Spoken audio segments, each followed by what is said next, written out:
Sadness and outrage tonight after another school shooting in America. Good afternoon, this is News 2, and we're following a breaking story today, a shooting at a high school in Littleton, Colorado. There's word potentially multiple children have been killed. This happened at the Robb Elementary School in the Uvalde Consolidated Independent School District. 2012 Colorado movie theater massacre. 7 bodies were discovered in Oklahoma. 2 mosques in Christchurch were targeted, the country's worst mass shooting ever.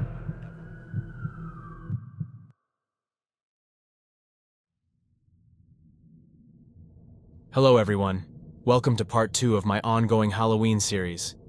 This case is an older one, with not a ton of information, so it's going to be quite short.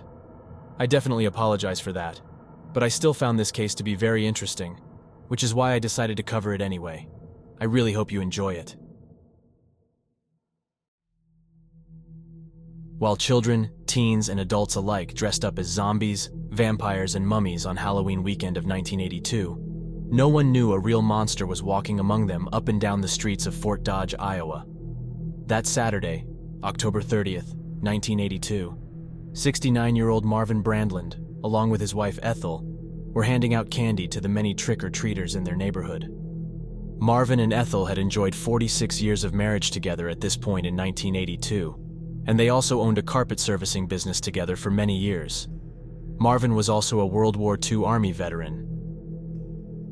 That evening, the couple were spending a little time with their granddaughter, Teresa Trueblood, and she had just left their house minutes before they received a seemingly normal knock on the door. The couple eagerly opened the door, ready to give another innocent child a few pieces of candy. Outside of the door, there was a full-grown man wearing a pillowcase with holes cut out for eyes. The cloaked man said, quote, "Trick or treat, give me your money or I'll shoot." The two immediately thought this act was just a prank. Ethel even playfully tried to lift the pillowcase off of this mystery man. But the trick-or-treater held it down, and as Ethel turned and walked inside to grab the bowl of candy, the hooded figure brandished a gun from his waistband and followed her. He demanded the couple go to the basement, where Marvin and Ethel kept a safe containing the little money and valuables they had. They were not particularly wealthy by any means, so the gunman didn't have much to gain in this potential robbery. Interestingly, very few people knew about the safe that the Brandlands kept in their basement in the first place, with the few being family members. On the way to the basement per the gunman's orders, Marvin stopped in the kitchen. He was fed up with what he still thought was a prank, refusing to go any further. Annoyed, Marvin reached for the gun that he most likely assumed was fake, and that's when the hooded figure pulled the trigger, the bullet striking Marvin in the throat. The shooter then tore the pillowcase off, throwing it to the floor before fleeing from the couple's home. The killer swiftly disappeared into the night. Thankfully, Ethel had caught a glimpse of him as he took the pillowcase off. When police arrived, she described the shooter to them as a male between the ages of 16 to 20, about 5 foot 8 inches tall, with blondish hair and blue eyes. Marvin Brandland was promptly rushed to Trinity Regional Hospital, where he was then airlifted to a hospital located in Des Moines, Iowa, about an hour and a half away by car. Unfortunately, in the early hours of October 31st, 1982, Marvin passed away on the operating table. A lifelong marriage to her soulmate ended that night for Ethel Brandland. Brandland's granddaughter, Teresa Trueblood, recalled that year's Thanksgiving Day. Surrounded by her family, Ethel broke down.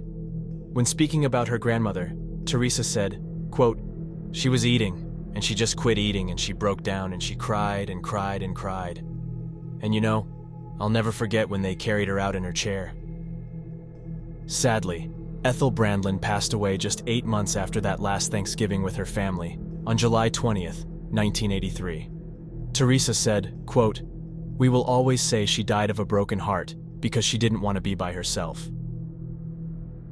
Following the murder, Teresa, their granddaughter, said that she will forever regret her actions on that Halloween weekend. She stated that she was debating with herself about going back to their home to remind them not to open the door past 7:30 that night. She ultimately decided not to make the walk back to the home and went on her way, not knowing that a tragedy would occur just minutes later. Thankfully, like mentioned earlier, Ethel was able to describe the shooter to the police. This description wouldn't bring the answers that everyone hoped it would, though, at least not completely. After Marvin's death, the family became suspicious of a certain person, who was an acquaintance of the family. According to them, this person even bragged about the murder to them. This individual became the police's prime suspect, but they stated that there was just never enough evidence to arrest him. Authorities say that they don't want to take the man to court and risk the case, stating they will only charge him if they are certain they can secure a conviction. The police asked the media to keep this man's identity a secret, and while you may be able to find his name if you look hard enough, I'm not going to disclose it, even if I do find it. Unfortunately, Ethel was the only person who would be able to identify the suspect if needed, but she has long passed away. But what about the costume that the shooter left behind? Everyone was hoping that this piece of crucial evidence would harbor the answers to close this case. After all, if they had the pillowcase and a potential suspect, shouldn't they be able to obtain and match a DNA sample? According to the case summary compiled by Aaron Brilbeck and Jody Ewing, they did find a small DNA sample on the case, but at the time, there was no way to test it. Finally, 28 years later, in 2010, they submitted the DNA sample for testing. It took a little less than 2 months for the results to come in, and to everyone's dismay, the sample hadn't been big enough to get a hit. But the family along with authorities remain hopeful, as technology is ever evolving.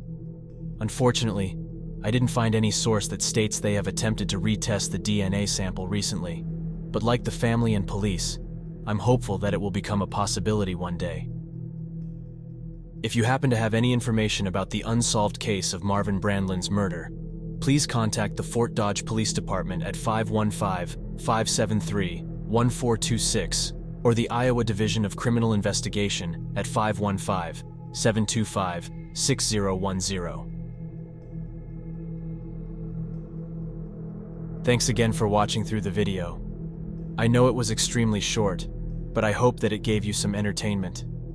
I feel so sorry for Marvin's family, and I'm going to hold out hope that one day his killer will be found. It's sickening to me that they have gotten to live 41 years of their life after taking someone else's for no reason. As always, thank you so much for your ongoing support. It means the world to me. If you liked this video, please consider hitting the like button. Also, I would appreciate it if you could subscribe to my channel if you aren't already, as well as hit the bell notification button. I love to see what you guys have to say about each case I cover, so make sure to leave a comment with your thoughts about this case. Again, I apologize that this video was so short. This video will definitely be the shortest in the series. In order to be able to finish so many videos in a small period of time, I had to pick less complicated cases for the most part. Also, don't forget to check out my social media listed in the description. I'd love to get to know some of you guys better and be able to involve you more in my content if you'd like. Until next time, stay safe.